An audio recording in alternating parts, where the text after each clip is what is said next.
Dr. Tabatha, the functional gynecologist. I'm a board-certified OBGYN and functional medicine physician. I've embraced the world of functional medicine and wellness through my own personal health journey, and I'm super excited to share my wisdom and unique perspective as it pertains to women's health. So if you're struggling with hormone imbalance, weight gain, period issues, anxiety, insomnia, you name it, then you've come to the right place. I want to be your functional gynecologist. So welcome.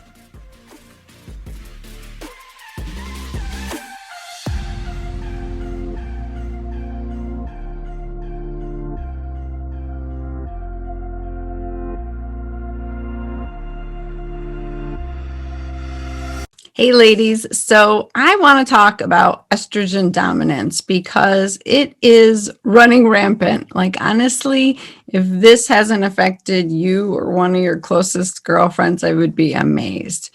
So estrogen dominance happens usually during the perimenopausal years, once we're over 35, but it also can happen at a younger age. And estrogen dominance can be a driving factor for fibroids, endometriosis. It can be in your earlier years as part of your hormone imbalance. But I want to share with you what I way too often see in women over 35. And it's this picture of too much estrogen compared to progesterone. There's a few reasons for it. But first I want to explain, why it happens, what are some of the symptoms. So if you are struggling with heavier periods than you used to have, more painful periods, worsening PMS, you feel like you're biting people's heads off, you're just like irritable, you're up to here, you have no patience, breast tenderness before your period, excessive headaches before your period, all of these symptoms can be a sign of estrogen dominance, meaning that when you cycle through the 28 days every month, you're going to make estrogen. You're actually going to have two spikes. Earlier, you're going to have a nice rise in the estrogen, and then you're going to hopefully ovulate around cycle day 14. After you ovulate, your leftover ovary, where the egg was, makes a little area called the corpus luteum, and that actually produces progesterone. And so you get this spike in progesterone, and it has the opposite effect of estrogen. So I like to think of estrogen as our antidepressant. It gives us energy and motivation and keeps us going. It's a growth hormone. So too much of it can cause weight gain and, breast changes, and too much growth in the uterus. It can cause your endometrial lining to grow thicken. Whereas progesterone is like an anti-anxiety type of hormone. It keeps you calm and balances out that estrogen. It helps you sleep at night. It prevents weight gain. And so when you ovulate, hopefully then that ovary starts making progesterone for the second half of the cycle, along with another bump up in your estrogen. But it's a nice balanced ratio that goes on through the month. Unfortunately, once we get, past 35, 40, we start to run out of enough eggs. And so we don't necessarily ovulate every month, and we might skip a month here or there. And so we get into this pattern where we're making the estrogen, but we don't release an egg. So we don't make that progesterone to keep our estrogen balanced. That's just one way. There's a few. One way that estrogen gets to be dominant in the picture. And then you start having heavier periods, PMS, breast tenderness, irritability, anxiety, panic attacks, waking you up at night, or not even sleeping, like you're waking up every few hours. All that is an estrogen dominant picture from lack of progesterone.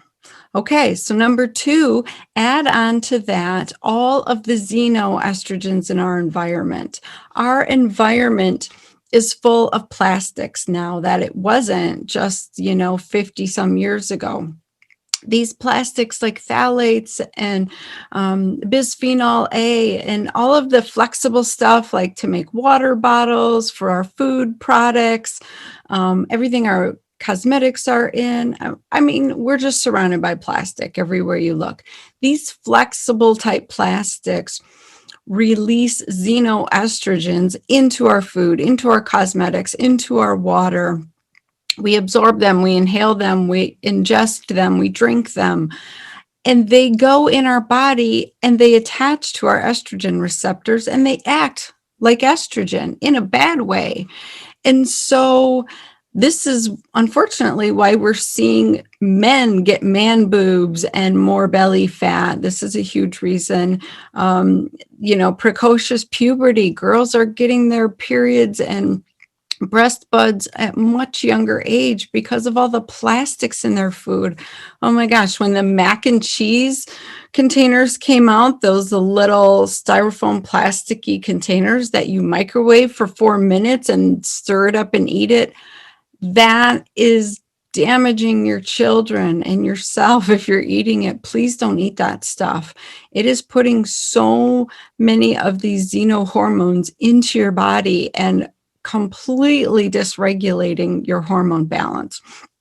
So you got to get off the plastics. You got to stop heating, your foods in plastics. All of that. Stop drinking out of plastic water bottles as much as possible. Use stainless steel or glass. So what can happen is these can attach to the estrogen receptors that can send signals just like natural estrogen. And so your body thinks it's got all this estrogen in it.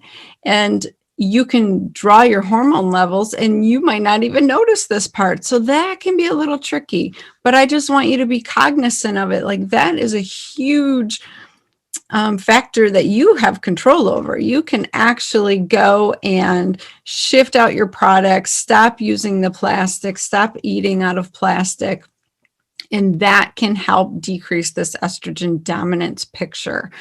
Okay. The other big factor at play is stress, chronic stress. I can't stress this enough.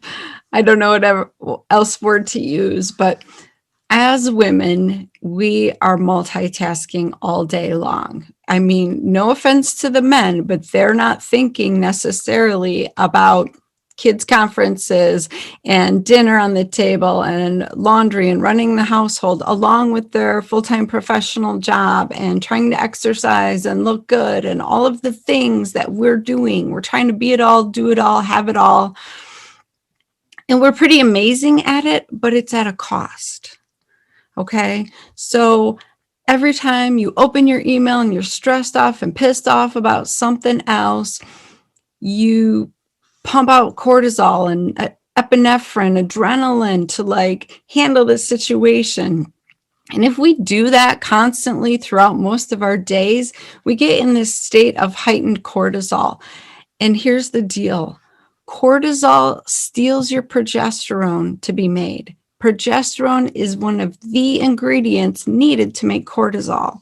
So if you're pumping out cortisol all the time, yeah, you're rocking your life, you're killing it, you're doing all the things because, your adrenals are helping you get through, but at the cost of your sex hormones. Your progesterone is being depleted even more. So imagine you're 40 some years old.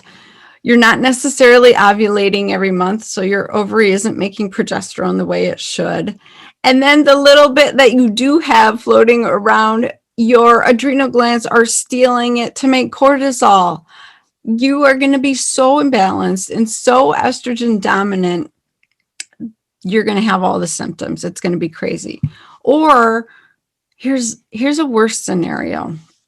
You don't really notice the symptoms because they've gone on so long. They're just a part of your life. It's not a big deal. You just deal with it. Or you got an ablation or something, so you don't have heavy periods. You had a hysterectomy. What's the big deal? This is just me now. Here's the big deal. Too much bad estrogen feeds breast tissue, feeds uterine tissue. You might not know you have estrogen dominance until you're diagnosed with breast cancer. Genes play about this much of a role in breast cancer. I am telling you that estrogen dominance is the main driver of breast cancer and uterine cancer and fibroids and endometriosis and feeling like you're out of control in your life. So it is a big deal. Even if we are managing our lives and we're killing it and we're kicking ass, and you're not feeling the best, you're having symptoms, don't ignore them. Those are warning signals from your body that you need to listen to. You need to take a step back and say, what is my body trying to tell me? Why am I having these symptoms? What's going on? So here's the deal, ladies. I did conventional obstetrics and gynecology for a decade. I was taught you take a stepwise approach to heavy periods and hormones. You start with a birth control pill. So if you came to see me a decade ago and you had symptoms of endometriosis, I gave you a pill. If you had fibroids on your ultrasound and were having heavy, painful periods, I gave you the pill. If you had PCOS, I gave you the pill. If you came to me at a 45-year-old woman and you're soaking through your pants and you're anemic, your blood count's really low, I gave you a birth control pill. And when that didn't work or you couldn't tolerate the side effects, we either stepped it up in the medications or we talked about surgery. You know, I inherited a very established practice about a decade ago with a lot of older women because the physician that I replaced was an older gentleman, you know, in his 70s. And so he had been in practice a long time. I learned so much taking over his practice. I saw that he did hysterectomies on so many ladies, you know, back in the 70s and 80s when that was your only tool. You were having period problems, we just take it out. We just take that uterus out and you're good to go. You have signs of endometriosis, we take out the ovaries too. You're good to go. And I listened to his patients. I listened to those women who got breast cancer, who still had pain, who had severe vaginal dryness to the point where they had to give up their sex life, who had such bad hot flashes now seeing me at 80 years old that they still couldn't function. And it's because we didn't address the root issue. Yeah, they got rid of their symptom of the bleeding, you know, that type of thing, but they never fixed the hormone imbalance. And so many of those women had estrogen dominance for years that was not addressed at the root cause. So, you know, I learned a ton of stuff in medical school. You learn all the information, all the science, how things work. But practicing medicine, listening to your patients and seeing the results they get or don't get that's where the magic is. That's where all my knowledge came from. I listened to these women for a decade come back to me after I gave them the pill and say, I don't feel any better, or I felt better for 2 months and now I'm right back where I started. Or, you know, I had an epiphany one time, you know, I started seeing all these people who had ablations for heavy periods come back a few years later because they're trying to have a period again. Their lining is trying to grow back again, and it's painful because their uterus is all scarred and closed inside. And so the blood can't come out, and they're having this cyclical pain.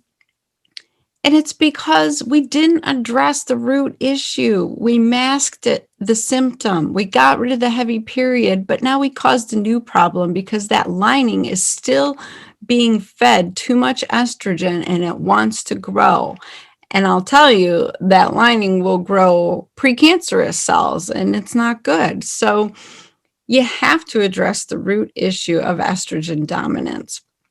And unfortunately, a lot of conventional gynecologists aren't up to date on this new literature and understanding. So it's really important to find a functional practitioner or someone who is trained in anti-aging and preventative medicine that is where I learned all of this amazing information. And when I learned it, it made complete sense looking back at my decade of patients and their situations. I would love to share my story and why I really honed in on this, because I had issues taking birth control pills. I was using it for birth control, which it's kind of rare. We usually use it for everything else. But I was having headaches all the time and feeling nauseated, and I had no libido, like wiped it right out. And so I went off of that. And I was struggling to find a good birth control. So I got the Mirena IUD. And a lot of my patients do well on it for a little while, but very often I see women come back to me, feeling depressed, feeling super out of balance hormonally. And when I got a Mirena IUD myself, within 2 weeks, I was suicidal. I wanted to jump out of the window at my office. Like, I felt like I was in somebody else's brain and body. It was absolutely horrible.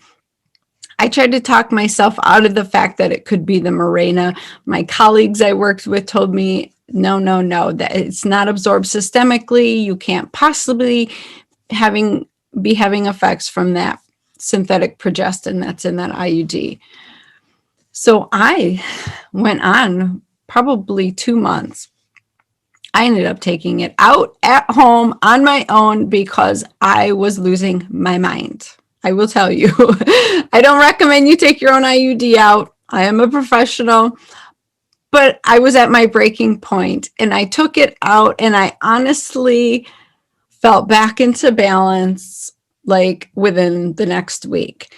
That clicked in my head. And I thought, okay, these synthetic progestins are causing an imbalance in our ovaries. And honestly, our ovaries live like this far from our uterus. So why wouldn't they be affected?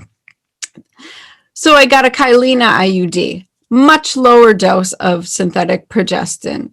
I had the same reaction. Not to mention I couldn't stop bleeding with either of those situations. So that really got my wheels spinning. And I was like, what are we doing to these women? We're giving them all these synthetic hormones in pill form, in ring form, in patch form, in IUD form. We're masking the symptoms and we're not fixing the problem. So it has been my mission to educate everybody I can get my hands on that estrogen dominance is a big deal. It's super important. It's a warning sign from your body that you need to check yourself, or you're going to just go down this path that I've been describing. So what I want is women to understand that it matters how you manage your stress. It matters how much stress and how often you're dealing with it. It matters what you're putting into your body, in your food, in your drink, in your cosmetics, all of that. Those all contribute. Oh my gosh, I didn't even talk about the liver. The liver is the major metabolizer of your estrogens. You need to love your liver and be kind to your liver, because you know what it does? After you're done using your estrogen, your liver methylates it. It puts a garbage tag on it. So it goes through the detox processes in your liver and it gets this garbage tag put on it. And then hopefully it goes out into your stool to go bye-bye. If your liver is struggling to function, or it's too busy detoxifying alcohol that you're drinking every night, Tylenol that you're taking in your Tylenol PM for bed every night, all of certain medications, all of these things make your liver work overtime, and your estrogen kind of, gets put at the wayside. And so it's not getting methylated. It's not getting the garbage tag put on it to go out the chute. And so your body is recirculating. Or if your gallbladder is sluggish and it's not doing its job, your estrogens can build up as well. So your liver and your gallbladder need to be functioning well for you to even get rid of this estrogen. So drinking alcohol every night is a huge key factor in whether or not you're going to get estrogen dominance and how you can reverse it. So I love to use that key as a way to get at getting rid of your excess estrogen. I love focusing on liver support, liver detox, things like diindolylmethane, calcium D-glucarate, broccoli sprouts, all kinds of good stuff that you can eat and take as a supplement to love on your liver and get it functioning better. But you have to stop drinking every night. That is not a coping mechanism. That is not a good way to de-stress. You might feel good for that half hour, but unfortunately, you're adding to the problem. So here's another issue. If you do methylate your estrogens and you get it into your poop, you even have to have regular bowel movements, because the longer your stool sits in your colon, the more opportunity there is for you to reabsorb those estrogens you're trying to get rid of.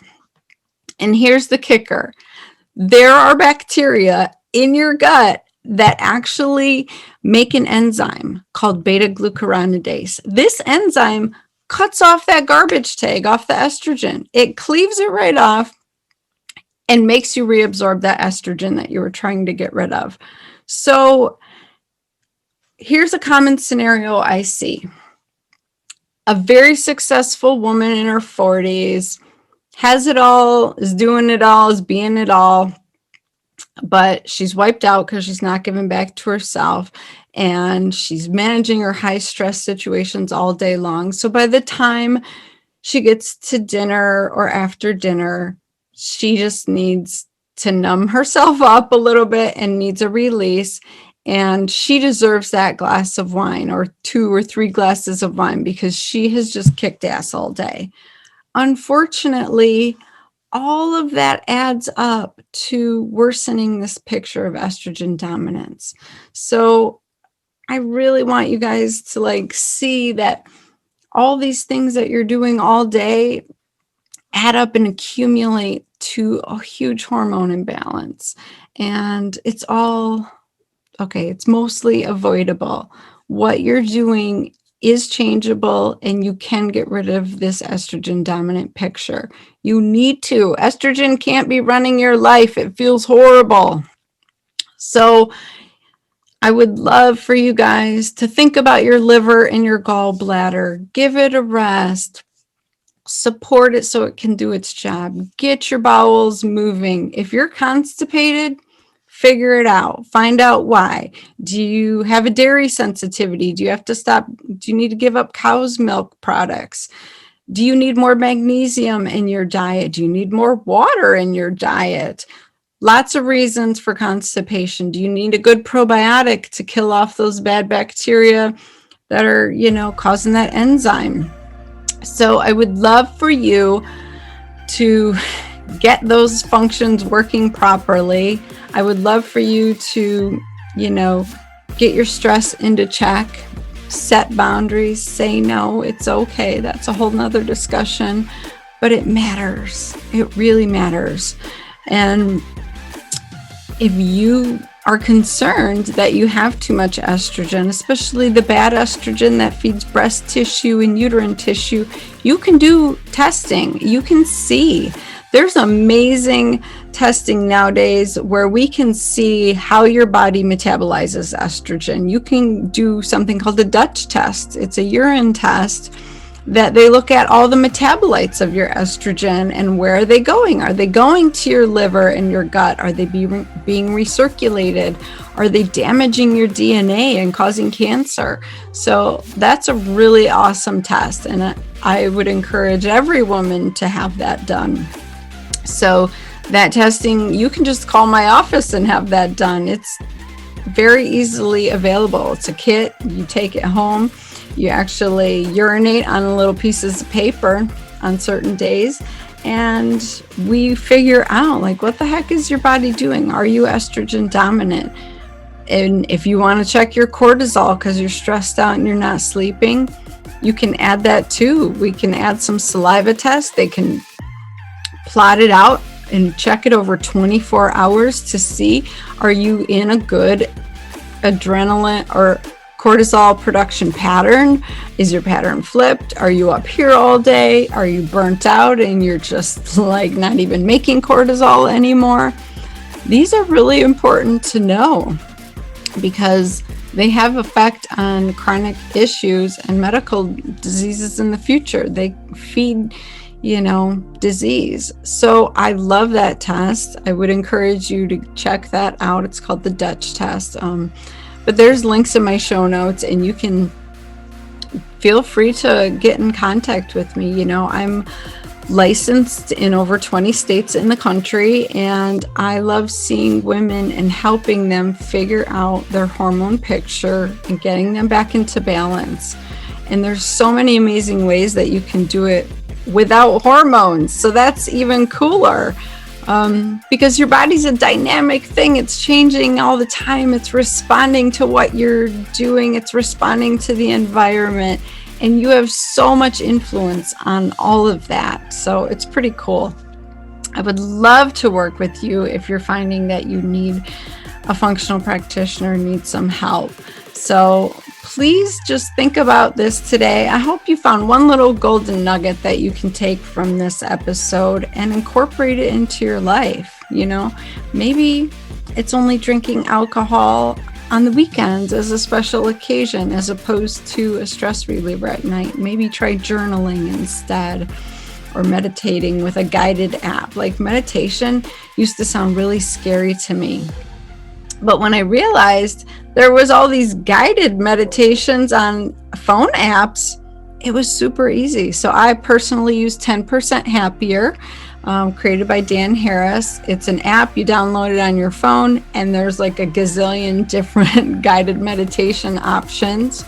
I love Joseph Goldstein. He's brilliant, and he has 5 and 10-minute meditations. You just turn it on and you literally close your eyes and do what he says. It's so easy, but it makes a difference. It actually brings me out of that fight or flight, stressed out, crazy mode and back to my calm self. So it has a huge impact. Check out something like that. If you can take some golden nugget from something I said today and start incorporating it and add it to all the other golden nuggets from all my other episodes, you're going to be back to health. I promise. You're going to feel balanced and amazing. Like, you should feel amazing at this time in your life. You deserve to, and you totally can. So please send me your golden nugget. I want to hear it. Like, tag me on Facebook or Instagram on Dr. Tabatha, Tabatha. Tell me what your golden nugget is. Tell me what your aha moment was. And then tell me what else you want to hear about, because I am here to support you. I do all of this for you guys. I don't get paid for it. None of that. It's just like something I'm passionate about to do to help support women be the amazing women they're supposed to be.